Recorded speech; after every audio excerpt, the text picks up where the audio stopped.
Bismillah ar-Rahman ar-Rahim, wa salatu wa salam ala nabiyyina Muhammad wa ala alihi wa ashabihi ajma'in, amma ba'd. Last session we began the station of al-adab, which is manners, and we said that adab, manners, is about a grouping of good characteristics.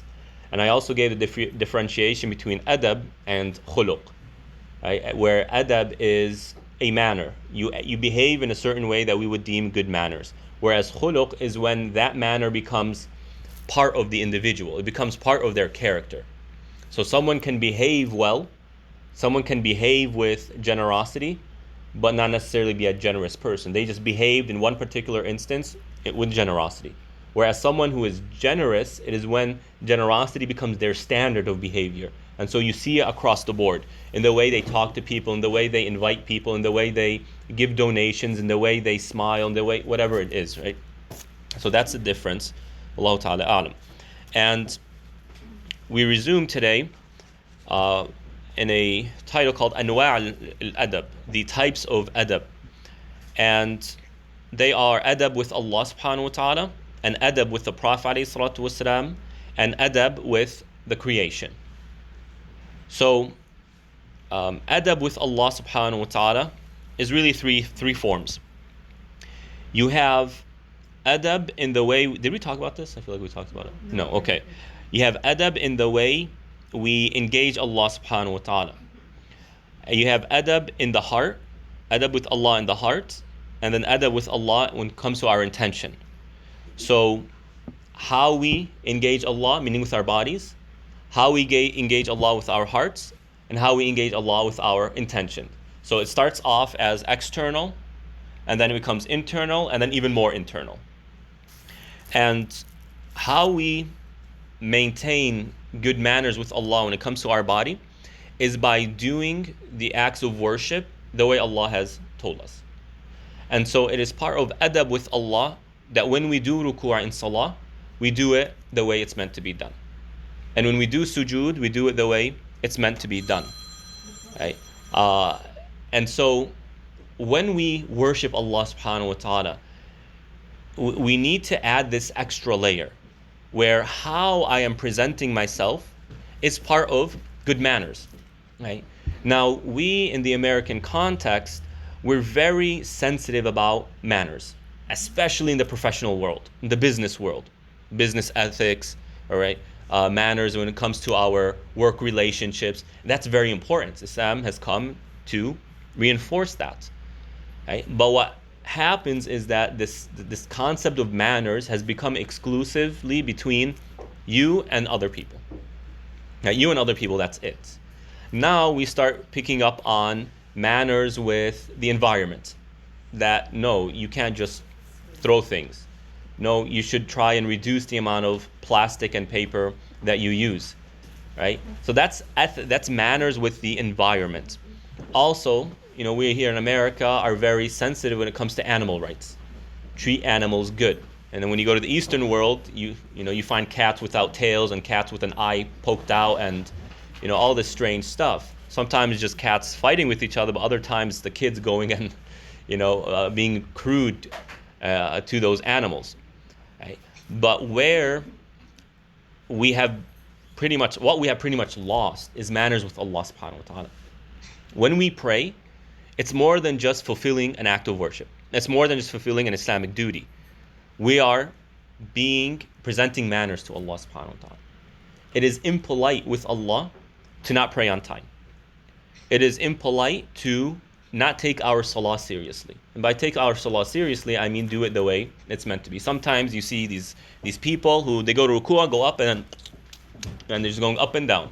And for Malaysians, right? Sometimes you see the taraweeh.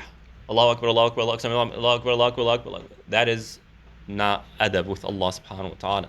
In fact, such people, they need to stop. They need to stop. Right? So adab with Allah subhanahu wa ta'ala when it comes to what we do. Also, when it comes to our hearts, an yaltafit ila ghayrihi. Manners with Allah when it comes to our hearts is that we don't seek anyone besides Him. I need something.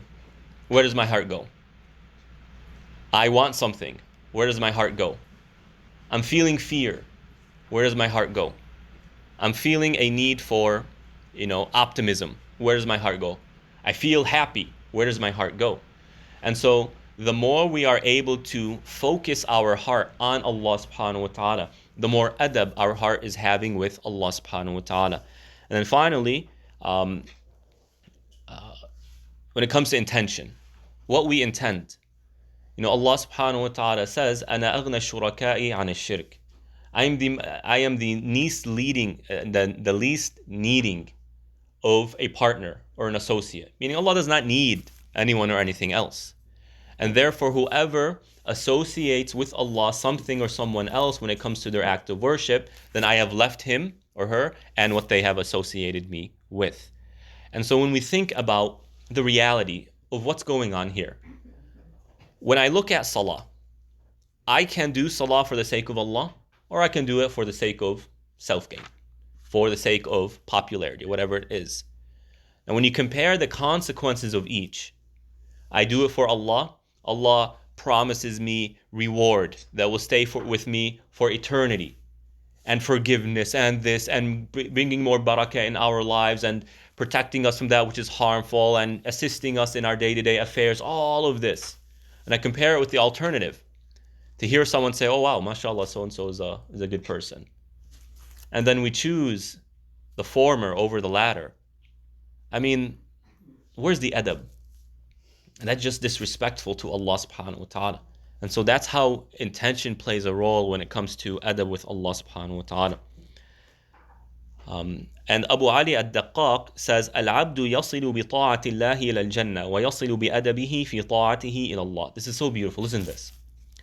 He says that someone will reach paradise through their worshipping of Allah, through their obedience to Allah. Meaning when we're obedient to Allah, we reach Jannah.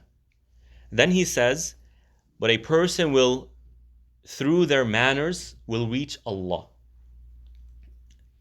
So the first one is, you reach Jannah through obedience to Allah. But through manners, you reach Allah Himself. And of course, reaching Allah is a greater reward than paradise. Now, of course, whoever reaches Allah will reach paradise. Not just paradise, the higher levels of paradise as well. But having that relationship with Allah is so beautiful. How do we reach that? It is through good manners with Allah subhanahu wa ta'ala. وقال أبو علي ترك الأدب يوجب الطرد فمن أساء الأدب على البساط رد إلى الباب ومن أساء الأدب على الباب رد إلى سياسة الدواب. This is kind of funny. He says that the consequence of leaving good manners is that the person is kind of thrown out.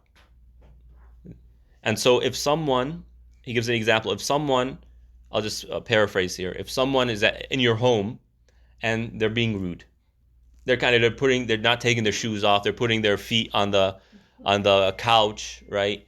And they're just, this isn't your sibling, it's not your parents, it's not your children, it's just someone an acquaintance, and they're doing all this as if they are in their own home, right? What do we want to do? We want to give them a nice boot to the behind and get them out. Likewise, if someone is disrespectful in the way they knock on your door, then we're going to say, go away. You're not welcome here. Right? And so the idea here is that there are consequences for not having good manners with Allah subhanahu wa ta'ala. And those consequences are being kind of shunned or barred from Allah subhanahu wa ta'ala Himself. سئل الحسن البصري رحمه الله تعالى عن أنفع الأدب قال التفقه في الدين والزهد في الدنيا والمعرفة بما لله عليك. Al-Hasan al-Basri rahimahullah ta'ala was asked on the most important and the most beneficial forms of manners. He said to understand the religion, at-tafaqquh fi ad-din, to understand the religion, because when we understand the religion, we know how to apply it. When we understand the purpose of salah, we understand how to do it. Instead of salah being just this external ritual that we do that does not go beyond the physical body. Also the point of zakah. When we understand what zakah is meant to do, what it's for, then it becomes easier to do it the way that pleases Allah subhanahu wa ta'ala and in the best of manners. Also, was zuhud fi dunya. being being ascetic in this life. And we've gone over asceticism, what that means, and knowing what is for Allah subhanahu wa ta'ala, what is Allah's right over you. So when we know that, we know how to behave.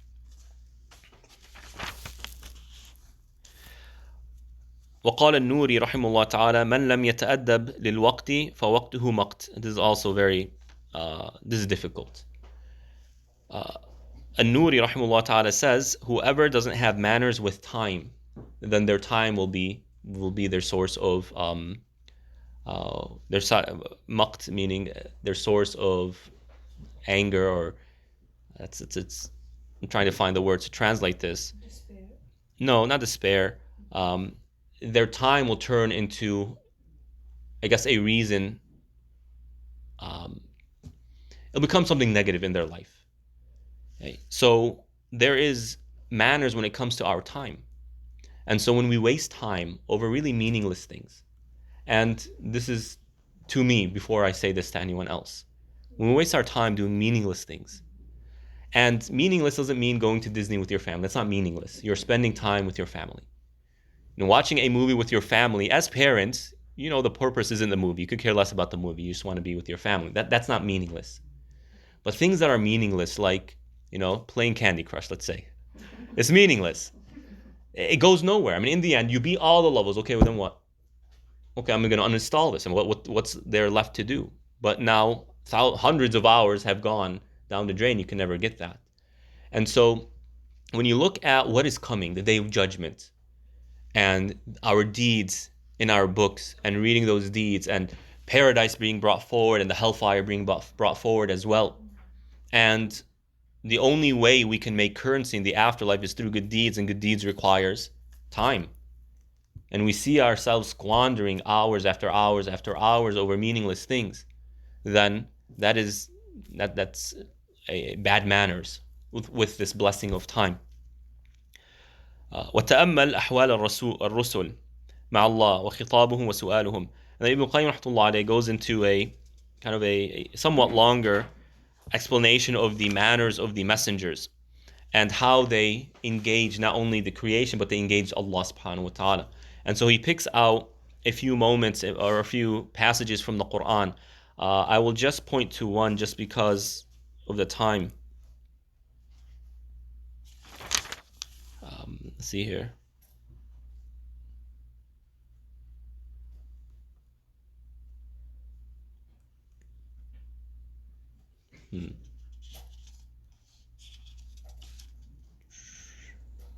So let's take, for example, Musa alayhi salatu wasalam, when Musa was walking towards Madian after he fled from Egypt, and he had nothing. He had no food, he had no drink, he had nothing. The dua that he made is, Rabbi inni lima anzalta ilayya min khayrin faqir. You know, oh Allah, I am in need of anything that you can give me. Right? And where's the adab here? Right? He didn't say, oh Allah, and he said anything that you can give me, Allah, you know, I am in need. He didn't specify what he needed. We know what he needs. He needs food. He's hungry. He needs a little bit of water. He could have said, oh Allah, I am in need, or oh Allah, I'm hungry, so feed me. Right? And there's nothing immoral about that. Let's make that clear. There's nothing wrong if someone asks for something specific. Right? But it is part of character and part of good manners with Allah subhanahu wa ta'ala that when we ask, we kind of keep it a little bit general. Say, oh Allah, I'm in need, so help me. Oh Allah, I need guidance, so guide me. Instead of specifying as if we know better for ourselves. So recognizing that Allah is more aware of your needs than we are of ourselves, and is more knowing of how to satisfy and how to answer us than we are of ourselves, is part of adab. Just keep it general. Musa said, oh Allah, anything that you can give me, I am in need of whatever you can give me. So the adab is that he's leaving it to Allah to choose. He doesn't go into, look how short the dua is. Sometimes we go into dua, oh Allah, this and that, right? You know, if someone wants to kind of let loose and vent, speaking to Allah subhanahu wa ta'ala, again, there's nothing wrong with that. But to acknowledge Allah knows what's in our hearts, and just keep it simple. Oh Allah, I am in need of anything you can give me. I am in need of you subhanahu wa ta'ala. And there are other examples here with Ibrahim and with Isa alayhi salatu wassalam.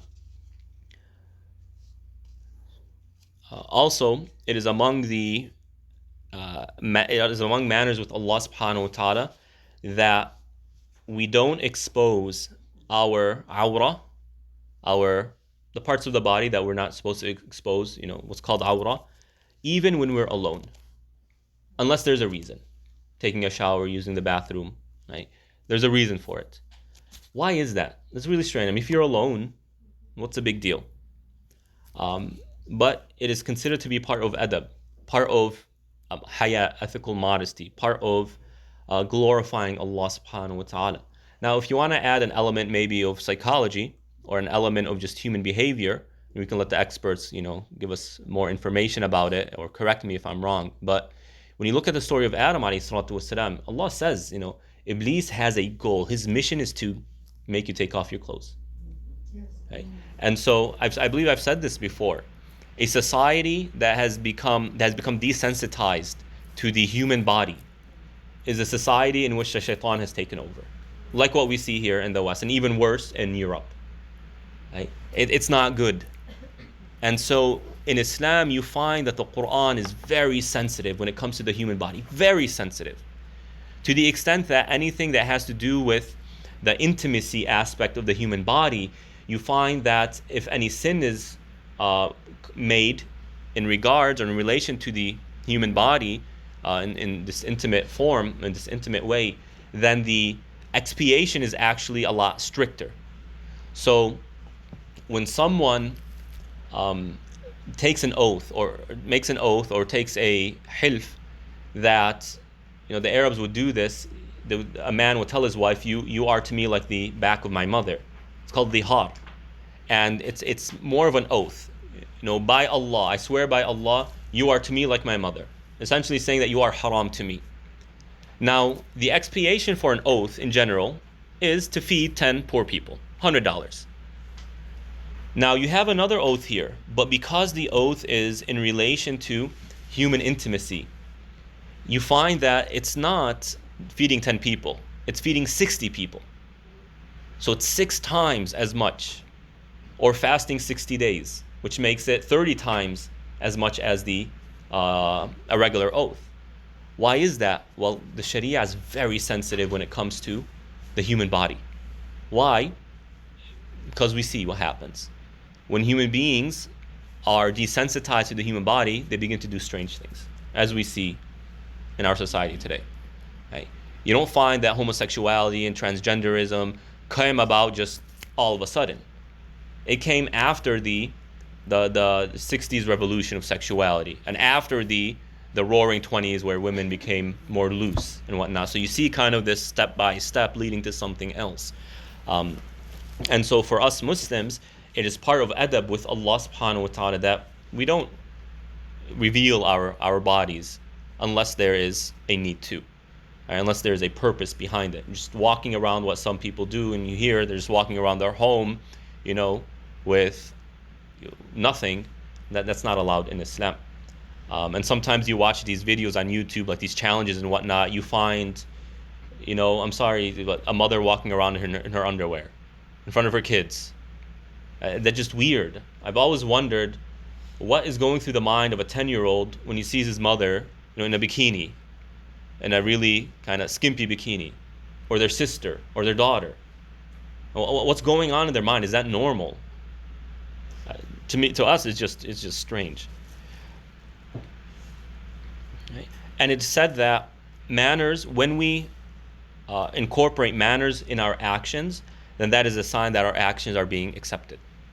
وحقيقة الأدب استعمال الخلق الجميل ولهذا كان الأدب استخراج ما في الطبيعة من الكمال من القوة إلى الفعل. Sorry.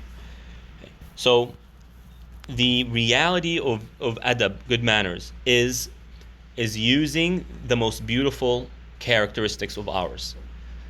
And for this, adab in reality is bringing out what is naturally within us, right? And taking that inner strength that we have and manifesting it in a behavioral form. And so this is one of the opinions that you have in the Muslim philosophers when it comes to good characteristics.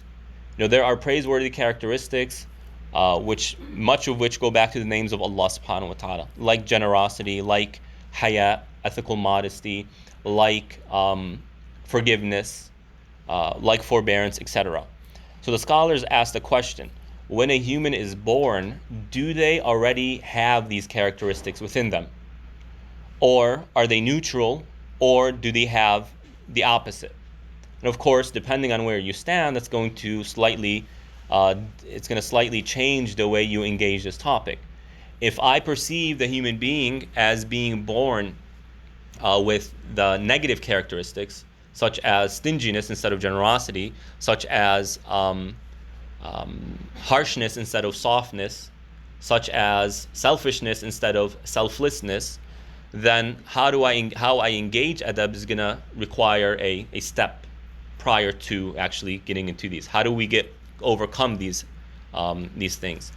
But if you hold the opinion where no, we are born with these things, then it's about how do we retrieve that which is already there. Now, this is a slight difference, okay? Because even if we were born with it, society, the way we are nurtured, what we have become desensitized to, will corrupt that or reinforce it. Some societies promote generosity, and so you find that it's very easy for them. Other societies, not so much, right? But what I do think is interesting, Ibn Qayyim is choosing the first opinion that we are born with this. And so what I think is interesting is that in this opinion, there's a lot of emphasis on preserving human nature, right? Who we are, retrieving what we are in essence. And this is fundamentally different than the way Western societies view human beings. Western societies view human beings as not having an essence. There is no natural state. You are a blank book, and you're the one who's supposed to kind of write your story. Islam is saying, no, that's not the case, or at least this opinion. No, that's not the case. You are born with generosity, with softness, with kindness, this yearning for Allah subhanahu wa ta'ala. That's who you are as a human being, not just as a believer, but as a human being. And thus, applying or behaving in ways that are contrary to this is betraying who you are as a human being. And so from this perspective, these are two very different approaches. فإن الله سبحانه هيأ الإنسان لقبول الكمال بما أعطاه من الأهلية والاستعداد. So Allah subhanahu wa ta'ala has prepared the human being to accepting these perfect characteristics and these perfect manners. Also, Allah subhanahu wa ta'ala has sent down that which helps us either retrieve it, maintain it, and or improve it. So Allah subhanahu wa ta'ala says, وَنَفْسٍ وَمَا سَوَّاهَا فَأَلْهَمَهَا فُجُورَهَا وَتَقْوَاهَا قَدْ أَفْلَحَ مَنْ زَكَّاهَا وَقَدْ خَابَ مَنْ دَسَّاهَا. Allah takes an oath by the soul and how He created it, or the one who created it. And Allah then says He inspired in each soul what is good and what is bad, what is moral and what is immoral. And then He says, indeed, the one who purifies the soul, is successful, and the one who taints the soul is, unsuccessful. Where is this from?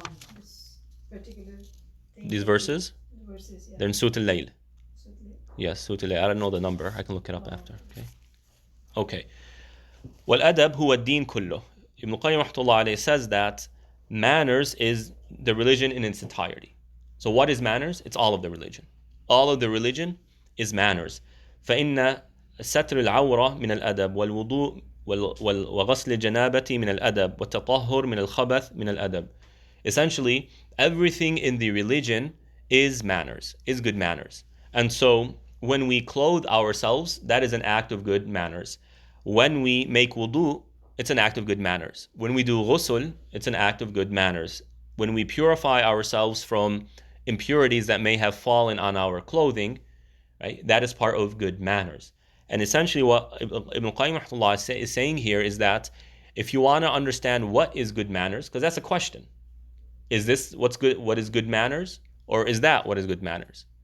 So for example, if I go to visit someone, is it good manners to ring the doorbell or to knock on the door? What's the good manners? Maybe from culture to culture it might differ, right? For us, it's become part of social manners that before you call someone, you let them know that I'm going to call them. It's kind of weird, right? But to give them a text. But if you just call someone, all of a sudden, it's now being seen viewed as impolite, right? I don't agree with that. That's just weird. Just call. Right? Yeah.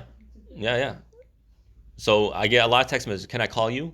Just call, right? That's part of manners now, subhanAllah.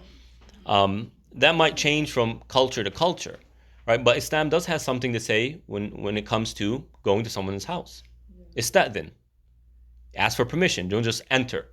In some societies, it's so loose that people just enter the home, right? Without seeking permission. So that is manners. So the question of when it goes to visiting someone, what is the manners when it comes to visiting them? Well, Allah tells us what the manners is. The manners is seeking permission before you enter. Now, if you ring the doorbell, knock on the door, give them a call, whatever, all of that ends up being a type of permission. So the religion in entirety, all of it is manners. And again, this adds the extra layer to how we engage the religion. When I come to this session, when I take time out of my day to come to this session, it's more than just doing an act of worship. It's part of good manners with Allah subhanahu wa ta'ala. It is part of good manners even with society, even with my family. Because hopefully, inshallah, if I'm doing a 1% good job, I will give you certain things, or we will learn through this book certain things that will improve who we are as individuals. And if we are now better, that means we can improve other people as well. Or we can at least be better with other people. So something as simple as coming to this, as routine as coming to this session, or watching it online on YouTube, is an act of good manners. And Ibn Qayyim rahmatullah alayhi says that he heard his teacher Ibn Taymiyyah rahmatullah say, يقول في نهيه عن صلى الله عليه وسلم عن قراءة القرآن في الركوع والسجود. That Ibn Taymiyyah rahmatullah alayhi comments as to why we're not allowed to read the Quran in ruku' or sujud.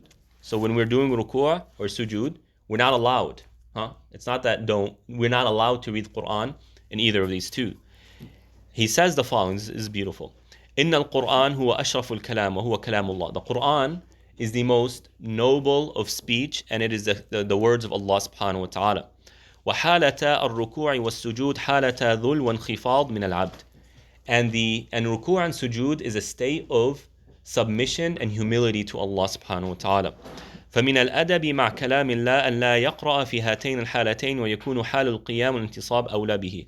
And so it is among good manners that we don't recite the Quran, which is the most noble of speech, in a position and in a state of humility and submission. Why? Because Allah's words is above all. So that's why we recite only when we're standing up. Because it's not a state of submission, it's not a state of humility.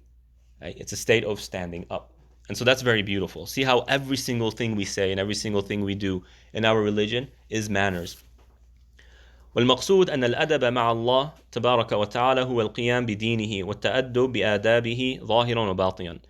And in sum, adab with Allah subhanahu wa ta'ala is applying the religion as it is, as Allah subhanahu wa ta'ala has told us, and applying the manners that Allah has prescribed upon us. What are the best of manners? Well, the way Allah tells us to behave. And that is most perfectly manifested in the messengers. So the more we apply the Quran, the more we apply the Sunnah of the Prophet ﷺ, the more manners we have by default. ولا يستقيم لأحد قط الأدب مع الله إلا بثلاثة أشياء. And we will never fully have true manners with Allah except when we do these three things. معرفته بأسمائه وصفاته. Number one, knowing Allah's names and attributes. ومعرفته بدينه وشرعه. And knowing Allah through His religion and through His sharia. وما يحب وما يكره. And knowing what Allah loves and what He dislikes. وَنَفْسٌ مُسْتَعِدَّةٌ قَابِلَةٌ لَيِّنَةٌ. And a self that is prepared to accept what Allah is saying and what Allah has sent down. مُتَهَيِّئَةٌ لِقُبُولِ الْحَقِّ عِلْمًا وَعَمَلًا وَحَالًا. So the three are knowing Allah and His names and attributes, knowing His religion, and what He has prescribed upon us, and having a self that is ready to accept what Allah subhanahu wa ta'ala has sent down. Because if we know Allah, His names and attributes, and we know His religion, but our hearts are hard and we're not ready to accept, then we're not going to benefit much. Now, knowing the names of Allah subhanahu wa ta'ala and His attributes really gives the heart life. Because the more we know about it, the more it melts the heart. And that melting of the heart gives it life. And the more we know Allah subhanahu wa ta'ala, the more we know what is beautiful when it comes to attributes. And so part of the religion, as we've gone over before, is emulating the names of Allah subhanahu wa ta'ala, of course, in so much as it fits within the human boundaries and the Sharia. So Allah is Kareem, He loves those who are Kareem. Allah is generous, He loves those who are generous. Allah is knowledgeable, He loves those who are knowledgeable. Allah subhanahu wa ta'ala is forgiving, He loves those who are forgiving. So the more we know Allah's names and attributes, the more we understand these characteristics, we know what characteristics to imbue within ourselves and how to engage society, how to engage humanity. And knowing His religion, of course, is knowing what to do. All of the religion is adab, is manners. And so when we apply the religion, we are applying manners. And of course, having the heart ready, having a heart that is ready to accept what Allah subhanahu wa ta'ala has revealed. وَأَمَّا الْأَدَبُ مَعَ الرَّسُولِ عَلَيْهِ الصَّلَاةُ وَالسَّلَامُ فِي الْقُرْآنِ مَمْلُوءٌ بِهِ. As for manners with the Messenger عَلَيْهِ الصَّلَاةُ وَالسَّلَامُ, and the Qur'an is full of it. And the essence of manners with the Prophet عَلَيْهِ الصَّلَاةُ وَالسَّلَامُ is submitting to what he says. وَمَا آتَاكُمُ الرَّسُولُ فَخُذُوهُ وَمَا نَهَاكُمْ عَنْهُ فَانْتَهُوا. Whatever the Messenger has given you, then take it, meaning apply it. That's what is right. He represents Allah subhanahu wa ta'ala, and thus he does not say except what Allah wants him to say. وَمَا يَنْطِقُ عَنِ الْهَوَىٰ إِنْ هُوَ إِلَّا وَحْيٌ يُوحَىٰ. And whatever he prohibits us from, then to stay away from it. And Allah subhanahu wa ta'ala also says, فَلَا وَرَبِّكَ لَا يُؤْمِنُونَ حَتَّى يُحَكِّمُوكَ فِي مَا شَجَرَ بَيْنَهُمْ. That we will never fully believe, we will never have true iman until we accept the Prophet ﷺ as a judge in our affairs. Should I do this and should I do that? Well, did the Prophet ﷺ say something about it? If he did, then we accept it. Right? وَمَا كَانَ لِمُؤْمِنٍ وَلَا مُؤْمِنَةٍ إِذَا قَضَى اللَّهُ وَرَسُولُهُ أَمْرًا أَن يَكُونَ لَهُمُ الْخِيَرَةُ مِنْ أَمْرِهِمْ. It is not for the believing male and the believing female that if Allah and His Messenger decree something, for us to have a different opinion. So submitting to what He says and also applying what He says. Because we could submit to what He says, yeah, I believe this is the truth, but not really practice it. And so this is how we maintain manners with the Prophet ﷺ. And also, among the manners with the Prophet ﷺ, أَلَّا يَتَقَدَّمَ بَيْنَ يَدَيْهِ بِأَمْرٍ وَلَا نَهْيٍ. Kind of repeating what I just said. Also, among the adab with the Prophet ﷺ, أَلَّا تُرْفَعَ الْأَصْوَاتِ فَوْقَ صَوْتِهِ فَإِنَّهُ سَبَبٌ لِحِبُوطِ الْأَعْمَالِ. That if the Prophet says something, that we don't raise our voice above his. Now, during the time of the Prophet ﷺ, obviously that is literal. Right? That if the Prophet is saying something, then be silent. But after the death of the Prophet ﷺ, we don't have that, but we do have something else. That when the Prophet, his hadith is being mentioned, that we don't raise our voice. If there is someone speaking about the hadith of the Prophet ﷺ, just like we do with the Quran. Now, alhamdulillah, Muslims have this characteristic that when the Quran is being recited, people are silent. Whether we see this at the banquets, we see this at condolences, etc. Quran is being recited, people go silent. Well, the same needs to be applied with the sunnah of the Prophet ﷺ. So that's how we can continue to literally apply the verse.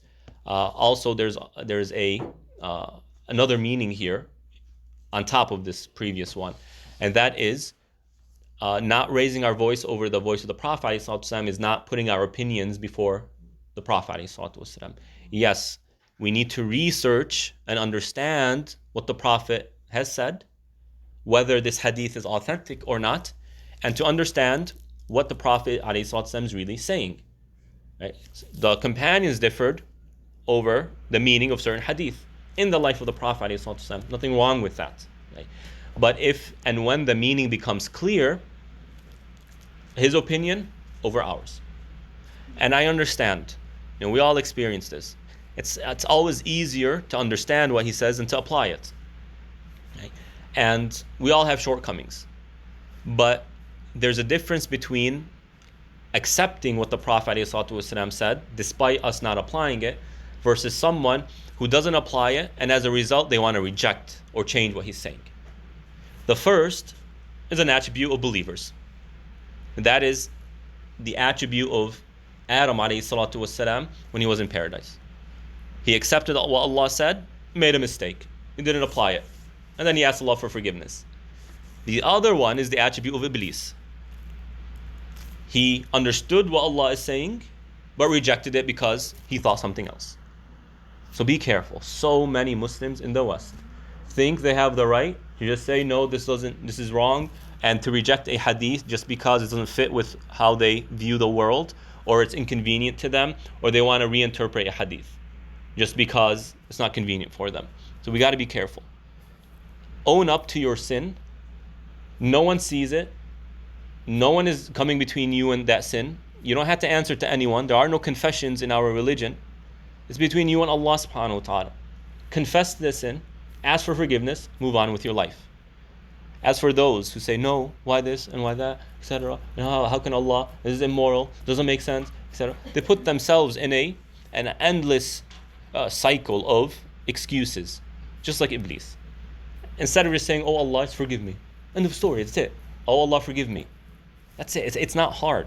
You're not humiliating yourself in front of anyone. You're not putting yourself at the mercy of anyone. You're putting yourself at the mercy of the most merciful subhanahu wa ta'ala.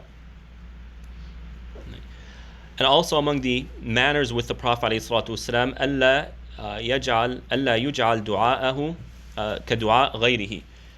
This is referring to a verse, لَا تَجْعَلُوا دُعَاءَ الرَّسُولِ بَيْنَكُمْ كَدُعَاءِ بَعْضِكُمْ بَعْضًا. This is beautiful too. The verse is saying, do not make your calling of the Prophet ﷺ the way you call one another. And this is two types. In terms of the name we use, so if I see a friend, let's say my friend Muhammad, and I'll say, oh Muhammad, how are you? Very simple, informally, oh Muhammad, how are you? Now, with the Prophet ﷺ, although they had that tight bond, okay, and they were brothers in Islam, he is still the messenger of Allah. You're not allowed to say, Ya Muhammad. Say, Ya Rasulullah. Say, Ya Mustafa. Say one of these titles which indicate to our hearts and to our ears and to those who are listening that this man is above these informalities. So that's one way. Another way is that when it comes to kind of the shouting, sometimes you see someone far away, hey, so-and-so, come here, right? Don't do that with the Prophet ﷺ. You go to the Prophet, he doesn't come to you, right? And so that is part of the manners. Now in our times today, we can still apply this by, if we hear the name of the Prophet ﷺ, alhamdulillah, Muslims retain this. And they will always retain this because of our love for him, alayhi salatu wasalam. When we hear his name, we say, alayhi salatu wasalam. That we don't just say, our Prophet, or we don't just say Muhammad said this and that. But we say our Prophet Muhammad, the Muhammad alayhi salatu wasalam, we follow it up with this phrase or one of these phrases of respect, or Ya Rasul al-Nabi alayhi salatu wasalam. When those kids have those names, Muhammad, and you get mad with them or something. No, that's fine. That's I understand where you're coming from, right? And that is a valid question.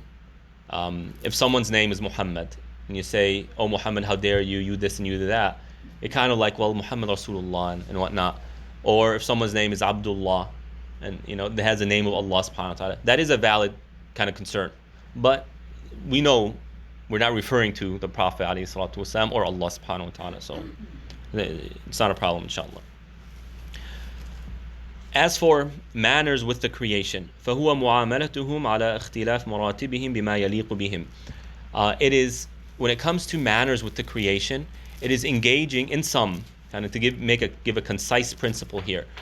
It is engaging them in accordance to their status and who they are. And each person has a different status with other people. In other words, the way you engage your parents is different than the way you engage your spouse, is different than the way you engage your children. And although forbearance is a praiseworthy characteristic, the forbearance you apply with your parents, especially once they get older, is very different than the forbearance you're going to apply with your children. Because your children need discipline. If you keep kind of ignoring what they're doing, they go spoiled, right? They lose their manners. And so each person has a different way of being engaged depending on their relationship to you and their status in society. So, as I mentioned, the parents, etc. Now, just to kind of briefly touch on this, one of the principles of Western society today is that this kind of equal status. Now, I don't mean this in a political sense. Politically speaking, the government needs to represent every single person in a fair and just way. That's not what I'm talking about. But I'm talking about how society views one another. Everything is equal. And so when this becomes integrated in a person's heart and mind, whether you're a Muslim or a Christian or a Jew or an atheist, all of it is equal. All morality is equal. It doesn't matter. So long as you don't harm anyone else and you let people do what they want to do. Right? In the political side, this neutrality, you can see its virtues. But in the ethical, moral side, we have some problems with it. No, not everything is equal. A generous person is better than a stingy person in this concept. A forgiving person who's willing to work with, some people to get certain things done in the best interest of society is better than someone who wants to be stubborn, right? In this particular place. And so this is something that Ibn Qayyim rahmatullah alayh points out to, that we don't look at everyone equally. My parents have more authority over me than someone else. Why? Because they're my parents. There are reasons for that. They have earned it, first and foremost. And our respect to our parents is not only helps maintain those relationships, right, but it helps teach our children. How can we expect our children to respect us when we don't respect our parents? And they're seeing this. If I am not going to reach out to my parents, and my kids don't see me caring much about my parents, well, guess what they're going to take on? The same, something similar, right? Of course, illa yasha Allah subhanahu wa ta'ala guides certain people and whatnot. But we don't really buy into this, everyone's equal, etc. when it comes to the way we engage people. No. Politically, we want to give everyone their rights and want a just system, making sure that even if it is my parent, if my parent has wronged someone, then I'm going to stand with the one who was wronged, right? But when it comes to how we engage people, it's not all the same, right? وَكُلُّ حَالِ أَدَبٍ فَلِلْأَكْلِ أَدَبٍ. And for every state and for every kind of setting that we are in, there are certain characteristics. So when we eat, there are characteristics. There are manners. You don't eat with your mouth open, right? You don't grab everything and just, alhamdulillah, we kind of retain this, the etiquettes of eating. And the way we drink has manners. The way we drive has manners. Driving recklessly is not good. Can harm people, can frustrate people. You have an elderly person in front of you. They're driving slow because they can't drive faster. Right? Don't beep and honk and say, oh my God, and give them the bird, as they say, and just go by. So that have every state and every setting. Because that elderly person is putting people in danger. they get tickets on that. Well, sure, right? But if it's just a standard road where you can pass by, just pass by. وَأَدَبُ الْمَرْءِ عِنْوَانِ سَعَادَتِهِ وَفَلَاحِهِ. Look, the manners of a person it really plays a role when it comes to their happiness and their joy in life. Right? Again, in the Western world, ethics, manners, etiquettes play a very small role. Very small. And it has huge consequences that the society refuses to acknowledge. We from the Eastern world, or at least who has roots there, or has lived there, or kind of adheres to that culture, we understand we know the importance. I'm not just talking about the Muslim world. I'm talking about the Asian world, the non-Muslim, right? Maybe even the African world. I'm not too familiar with their culture over there, but I'm sure it is like that. It's just the Western world has gone, they just don't care about ethics and manners, right? And it has serious consequences.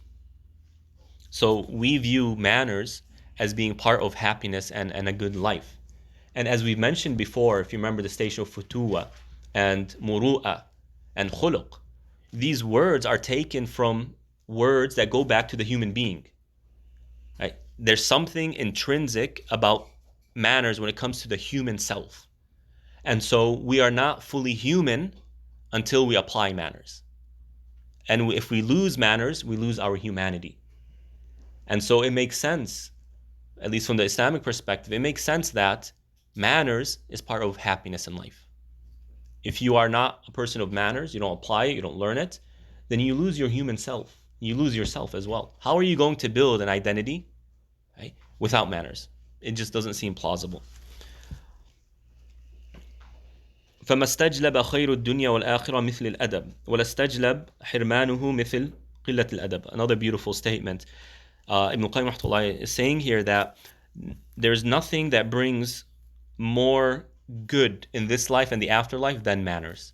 And there's nothing that restricts us or prevents us from good in this life and the afterlife than bad manners. Manners is huge in Islam. Okay. قال صاحب المنازل أبو إسماعيل رحمه الله تعالى says الأدب حفظ الحد بين الغلو والجفاء بمعرفة ضرر العدوان. Abu Ismail defines adab as maintaining and preserving the boundaries. The boundaries in terms of what is halal, what is haram, is the boundaries. What is right and what is wrong, what is moral, what is immoral, what is ethical, what is unethical. Preserving those boundaries. And then he says those boundaries are between extremity, extremeness in behavior, and jafa, kind of staleness in behavior. Nothing matters, whatever, do whatever you want. And these two sides. Some people are extreme in their manners. Right? For example, and this was part of your generation, father comes in, everyone's silent. Yep. Immediately. Everyone's silent. You're having a meal, no one dares look up. Right? No, a little bit extreme. Right? And we saw how that simply doesn't work in the American context. There needs to be an amount of conversation. Ibrahim alayhi salatu wasalam asked Ismail, what do you think? Your generation, father said, mother said, you don't think. That's it. Right? Ismail didn't apply that alayhi salatu wasalam. The Prophet alayhi salatu wasalam didn't apply that. And so that's a type of extremity when it comes to the manners of how to engage your children. And even what to expect of children. No, it's okay for the child to say something. Have a conversation, of course, with manners. Not to say, oh, you're wrong, dad, or whatever. Right? To have that manners, but at the same time, to feel an amount of comfort to say, oh, daddy, I'm confused in this regard. Oh, mom, what does this mean? Right? That's an extremist. Jafa is when, as we see in many families here in the West, whatever, they don't care about their children. Say whatever you want, be disrespectful. Oh, what am I going to do with him? Just go about. Right? That's also an extreme. The lack of care for children, lack of attention given to children, etc. That's an extreme as well. So between these two, also when it comes to religiosity, there is extremity and there is looseness. It's between these two. How do we apply the religion in a moderate way? And we do this by acknowledging and understanding the harms of transgression. Extremity is a form of transgression, but looseness is also a form of transgression, right? And we understand this side. We got the hard lesson in this side when we allowed certain understandings of Islam to be there without going after it. There was a time where many Muslim, before I was an imam, but in the early 2000s and whatnot, there was a amount of silence when it comes to the extreme ideology, right? And where that led to. A lot of transgression, a lot of people died It brought about the war on terror and all of the surveillance and all of the difficulties that we endured as a result. But what we haven't gone through yet, which I think we're beginning to go through, is kind of the looser side. Right? Of course, as a community, we went through a lot, colonialism, whatnot, the dissolution of our institutions and scholarship, etc. So it's normal in a sense that this is normal sociology, that we're going to have to learn. And so we're going to make mistakes on the way. But it seems like now there's a type of looseness. You hear parents say, just be a good person. That's the most important thing in Islam. Just be a good person. Right? Yeah, being, obviously, as we've seen, being a good person is very important in Islam. But that's not an excuse to not care about the spiritual side of the religion. It doesn't mean everyone is good. It doesn't mean if I'm a good person and I give charity every now and then, that's great, may Allah reward you. It doesn't mean I'm excused from doing salah. It doesn't give me a pass to drink alcohol. Right? And, as a warning to myself, first and foremost, in my experience, parents who are too loose when it comes to religiosity, it's okay, go hang out with the girls, it's okay. I'm afraid that if I'm too strict with him, that he's going to hate the religion. That's a valid concern, but don't go all the way on the other side. Right? You find that the kids see this as normal, and they start dating, and they start this, and they start that, all because what? There was a little bit too much looseness. And there's harms there. So we got to be careful of that as well.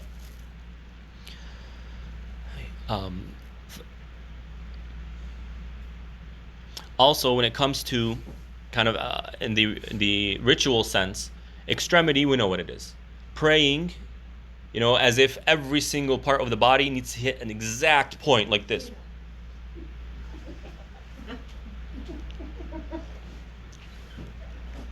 And then they repeat Surah Al-Fatiha 15 times because did I say the Fatiha correctly? That's not fiqh. That's tanattu'. Right? That's extremity in the application of the religion. At the same time, you have the opposite and the loose end. The up and down and left and right, right? It's like one guy. The Bedouins are always the funnest. They're very simple-minded and they don't have educational institutions and whatnot, so they just go with the flow.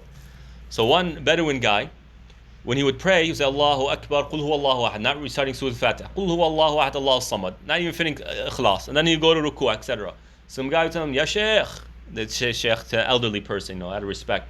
You need to read Surah Al-Fatiha. And he would respond, Allah Iqbal. Allah will accept. Don't worry about it. Allah will accept. It's okay. Just go with the flow. Right? That's a type of looseness. So we have to be moderate. It's okay to go like this. It's okay to go like this. If your hands are like this or like that, if like this, it's not a big deal, right? Salah is still valid. So, to be careful in that regard. And the best way of understanding moderation when it comes to religion is how the prophets apply the religion. Always go back to how the Prophet ﷺ applied it. That is the most moderate. That is the most perfect way. Also, when it comes to extremity and looseness, when it comes to the rights of creation, how we engage creation, right? People have rights. We give them those rights. And we don't just ignore it. Our neighbors have the right to not be disturbed in certain times of the night. And so we respect that. We won't say it's okay, whatever, they don't care, and no, that's too loose. But at the same time, your family has rights as well. Your kid wants to run around, and it's in a appropriate time of the day. Let him run around. It's a time for that, right? But to say, no, don't sit, right? Then you're kind of harming the kid. That's not a proper application when it comes to the rights of people. Allah Ta'ala alam. Let's go ahead and stop there. We'll continue the station of al-adab, beginning with the first level. Next time, bi-idhnillahi ta'ala. Wa sallallahu ala nabiyyina Muhammad wa ala alihi wa ashabihi ajma'in.